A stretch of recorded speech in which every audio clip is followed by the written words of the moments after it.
All right, welcome back, folks. Okay, well, the market is closed today, so there's nothing to talk about with Grayscale. It's like I said, it's been a bloodbath for a while. It's going to get better. I don't know when. I don't know how much it's going to improve, but it should, so don't worry about it. Don't sweat it.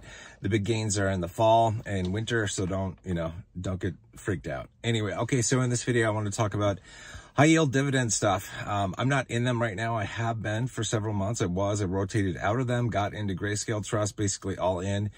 And I'm going to go back into high yield ETFs when I start to cash out of Grayscale. So 6+ months from now. So I've been doing some research, looking into things, watching YouTubers, all that kind of stuff. And I've got a couple comments on choosing high yield ETFs that you might want to keep in mind when you're looking at, adding them to your portfolio, and just some things to think about. Because I see a lot of really bad information out there on YouTube from a number of very popular YouTubers in the space. And it's like, it irritates me greatly. I'll cover a couple things because people are being misled, intentionally or not. I don't know. I don't care. Just the whole thing irritates me because a lot of people are going to get wrecked.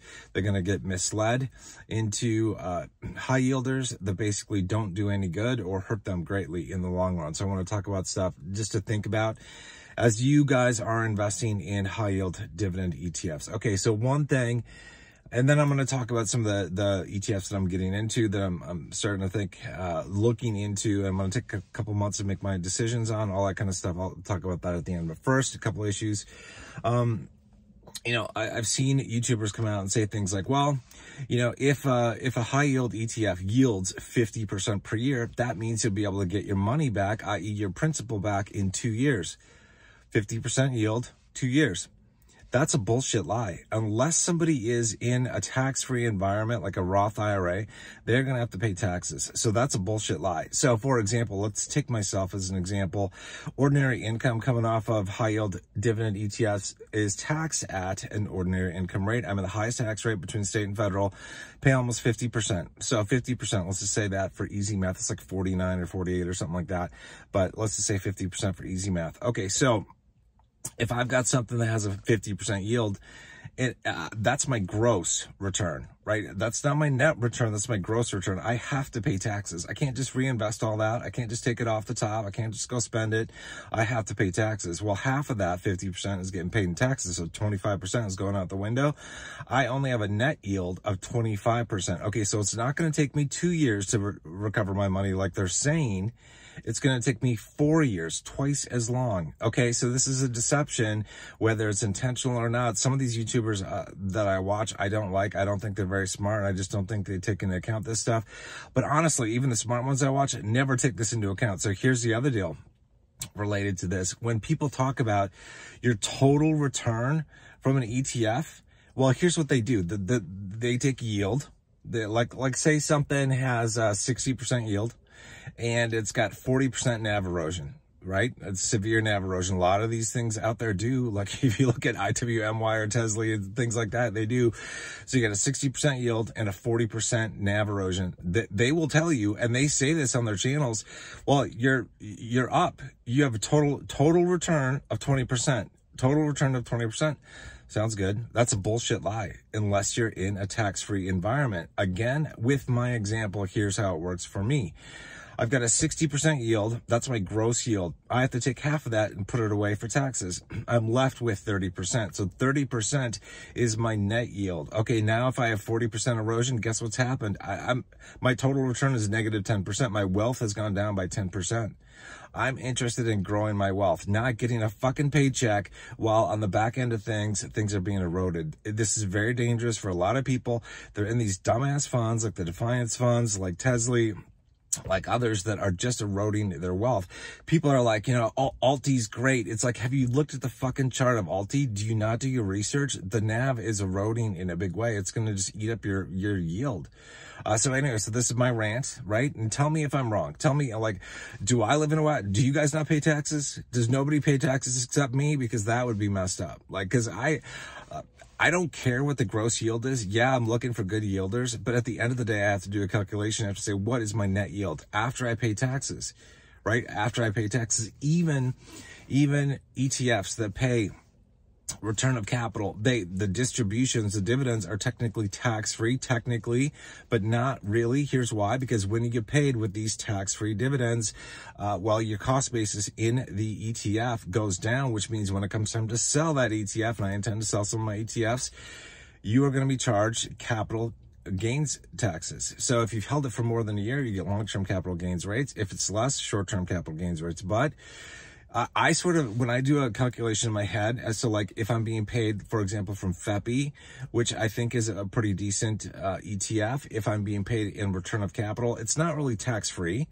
It's just deferred long-term capital gains rates if I'm going to wait more than a year to sell my FEPI. So I still, whether I pay taxes right now or later, at some point I'm going to pay them. We're all going to pay the tax man, unless you're in like a tax-free situation, like a Roth IRA, for example. As I said, taxes have to be taken into account. It is a really, really big deal. A lot of people are going to get burned on this shit. They're going to be led down, the wrong path of believing that they can get all their money back in 2 years, for example, if something yields 50%. That's a bullshit lie. It's a bullshit lie unless they're in a Roth IRA, right? So it's like, how long it's going to take is going to depend on the person's tax rate. So you got to do your own calculations on this stuff, figure this out for yourself, and do a real calculation, like what is your net yield after taxes? Take that into consideration. And when it comes to like how many years is going to recover your principal, and like what is your total return? If you got NAV erosion going on in the ETF that you're in, you got to kind of figure out like, how does that affect that? Don't take gross yield and factor that into the equation. Factor in net yield after taxes. That's what you got to do. Okay, so I've talked about these in a couple different videos. Some of the ETFs that I'm thinking about getting into, I like AMZ. It's an Amazon ETF. It yields about 50% or so, a little bit more, or so, right around there, right around 50%. So it's got stable NAV. I like that. It is taxed as ordinary income, obviously, which most of these all are. They're not qualified, like dividend coming off of SCHD or something like that. So it's all ordinary income rates. But, still pretty solid. I like AMZ. I like MSFO, the Microsoft ETF. That's got a pretty good NAV, and Microsoft is doing pretty well. And FEPI, like I said, that's got a 25% yield. I think Microsoft is 25%, a little bit more, something like that. It's been a while since I looked at it, but that's a pretty good one. I did a video the other day where I talked about potentially going into Tesla and Crush. Now, I would never go into Tesla alone. I hate Tesla. Tesla sucks. Tesla has been called the pretty girl in the room. The pretty girl in the room again and again and again by this YouTuber. And it's like, okay, well, listen up, gentlemen. The pretty girl in the room is going to go down on you, and not in a good way. Okay, she's going to leave you with some major road rash. You're going to need a shot of penicillin in your ass to deal with what she leaves you with. Okay, the loss of wealth through NAV erosion with an ETF like Tesla is not something that you can recover from. Yeah, you can build your wealth up in some other asset, but it's like money lost in Tesla isn't coming back. That's just the way it is. So here's the deal. If you want to play with Tesla, if you want Tesla to be a part of your portfolio, you need protection. You need a prophylactic, right? We were taught about this when you were younger, right? You got to use protection. Well, luckily, YieldMax came out recently in the last month or so with an inverse Tesla ETF called Crash, CRSH, which should counteract the nasty side effects of messing with Tesla. Okay, so Tesla might be the pretty girl in the room, but you're gonna get a fucking VD, and it's not gonna be fun. Don't invest in Tesla without protection. That's just my opinion, not financial advice. As usual, I'm not a financial advisor. I'm just a dude in a Jeep, okay? So, but if you've got Crash, then potentially you can offset some of the nasty side effects of Tesla in your portfolio. I'm not getting into this right away. Like I've said, I'm going to wait, probably 6 months or so till I cash out of Grayscale, go into this. One of the reasons I want to wait is I feel burned by high yield ETFs that I've gotten into right away when they launch, and then I find out later they have massive NAV erosion, like the Defiance funds. And I'm not going to do that anymore with any high yield ETF. So I have to be able to see multiple months worth of price data to actually see what's going on. I want to see real world chart data for Crash and Tesla. And I want to look and say, what has this thing done? What have both of these things done over the past 6 months? And if they look like they're fairly balanced, then I'll go in. Then I'll go into Tesla and Crash together. I would never, as I said, go into Tesla alone. Nope, I'm not doing it. No, it's not good. So you're going to get burned. Yeah, she's a pretty girl in the room, but she comes with some nasty, nasty side effects that you don't want that in your portfolio. And there are a lot of ETFs like that too. I hope we get inverse ETFs for a lot of others that are out there. The Defiance funds are ones that super suck, and we need inverse ETFs for those. Because I'm never going into those. Like I was in those. I was in IWMY, JEPY, QQQY. I got out of them after a couple months because I'm like, oh, hell no. This is not making any sense for me. I did a calculation of my net yield compared to the NAV erosion, and I was like, I'm not making any money. The only people that are making money are the IRS, because I'm paying taxes, and Defiance, because they're taking a cut. That's it. I'm not making any money. This is stupid. It's not doing anything for me. Why would I stay here? Why would I do this? So it is a challenge for all of us. Also, beware of YouTubers who tell you that things like Tesla doesn't have NAV erosion. Yeah, there have been people that said this, and they come up with this cockamamie like back end. Well, the back end assets of this fund is such and such, so there is no NAV erosion.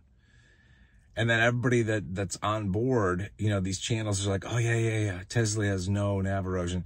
Well, okay, yeah, let's maybe change some words. I don't give a shit what NAV means to somebody else. I care about what the value of my assets in my portfolio is. Like, what is my net worth in my portfolio? Is it going up or is it going down? What's happening with it? I don't care about some backstage, like under the hood calculation as to what like assets under management or some weird calculation about NAV is. I don't care about that. I look at NAV as being, what is the value of my portfolio if I have a certain number of shares invested in a given ETF? What is it? And is it going up or down over time? That's all I care about. So be really careful when people say, like, just use your own eyes. If you are looking at the Tesla price chart and people are telling you that there is no NAV erosion, you should stop listening to those people because they're fucking idiots. They are fucking idiots. It's like they're going to wreck a lot of people.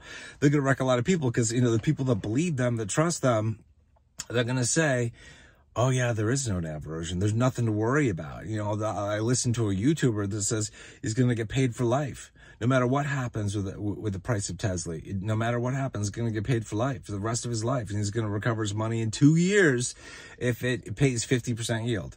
And it's like it's just like, it's the sign of somebody who's not very smart, who doesn't know math, who's going to wreck a lot of people in a very bad investment. So whatever it is that you're getting into with these high yield ETFs, just do your due diligence. Nobody gives a shit more about your portfolio and your wealth than you. Like, don't give a fuck what somebody else thinks about what you're in. If it works for you, if it's growing your wealth, however it grows it, through dividends or just growth or whatever, go for it. Like, don't listen to somebody else that says something else is a good investment when in fact it's going to shit. Like, just be aware of that. But I say this because, I started talking about dividend ETFs last, I think, August. So, not quite, like 9 months ago or something, and it's like I was into a lot of them, and it's like, and I was watching a lot of YouTube videos by a lot of different people on these things, and I just got, I didn't have the data to make a good decision. I shouldn't have gotten into a lot of the ETFs that I got into because they have massive NAV erosion, and the only good ones that I held on to till the very end were things like Coney that were good. That were good for a while, but the Coney's gonna crash hard. I would not be, if I were still in Coney, which I am not, but if I were, I would be out of Coney by the end of Q1 of next year, probably. That's probably that's probably when I get rid of it at the latest, because I don't want to get burned when the thing crashes, when Coinbase goes down. We should have, speaking of inverse ETFs, I mentioned this before too. We should have a inverse ETF called Fiat, F-I-A-T, coming out from YieldMax that is an inverse to Coinbase that could potentially negate the downfall of Coney when Coinbase crashes. But here's what I would say, like, I still wouldn't trust it because I think Coney's going to drop hard. In my opinion, it's going to drop hard. And I don't know if Fiat would be able to capture all the upside necessary to basically keep your portfolio balanced. So from my perspective, I would be like, if it were me, I would be out of Coney, like I said, probably end of Q1 next year. And fiat is something I've talked about, like where anybody, like you can make money in the fact that Coinbase is going to crash, at the end of the bull run. So if you get into fiat before that, fiat should appreciate in value as Coinbase crashes, and it should spin off dividends too. It's a dividend ETFs, which is pretty cool. So that's one way to do it. But go back and watch a video. I put a video on inverse investments for the end of the bull run. If you haven't seen that, it's just a couple videos back on the channel that might be helpful for you. I'm going to wrap this up here, but just keep, keep some things in mind. Like the high yield ETFs are very enticing. They were very enticing to me, very enticing to a lot of people because of the yield. They're incredible yields. The problem with a lot of these funds is that we have massive NAV erosion, and that destroys or erodes the wealth generation capabilities you have, and you cannot use gross yield in your calculations unless you are in a tax-free environment like a Roth IRA. You can't. You have to pay taxes. So if something's paying you 50% yield, that's your gross yield, right? That's not your net. You have to figure out what your net is after taxes, and then you got to check and see what's going on with the NAV. Is it eroding? Is it staying flat? Is it growing? What's happening with it? Because if you got something that's eroding, it's going to take away, it's going to lower your net yield. And that's really the ultimate decision maker for me getting into assets. I'm like, okay, what ultimately provides me with the best growth of my portfolio? Whether it's an index fund or a growth stock or a dividend ETF or whatever it is, it's like, what percentage, what kind of growth am I getting in my portfolio? Like, what's the total return after taxes, after taking into consideration taxes? Because I could look at, for example, on the growth side of things, I could look at like a Microsoft stock, and I could say, well, that's growing by 20% per year, yeah, but it's not, that's the gross. I have to pay, if I've held that for more than a year and I sell some shares of that, I'm getting long-term capital gains tax treatment. So it's like, I need to take that into consideration. Like, yeah, 20% is the gross yield, but what's the actual effective yield after taxes? It might be 12 or 13%, after taxes. So I keep that in mind. In comparing assets to get into, you have to look at, the actual total yield, taking into consideration taxes, because the YouTubers out there that I see talking about these things, nobody ever fucking talks about it, and it irritates the hell out of me, because that is the real world scenario for so many people. Even if people have Roth IRAs, for example, they often have taxable brokerage accounts with a lot of ETFs or growth stocks or whatever kind of assets, and it's like taxes apply to them. So why nobody talks about it? It's irritating. And it's like, you just got to do your due diligence. And nobody, like I said, just to end this, nobody gives a shit about you and your wealth more than you. So you have to do your own research, be careful who you follow, take everything with a grain of salt, do your own research, all that kind of stuff. Hope this is helpful. If you guys are interested in dividend investing, crypto investing, whatever, join Discord by clicking the link below in the description. We'd love to have you join the team. Otherwise, I will see you guys in the next video. You guys take care.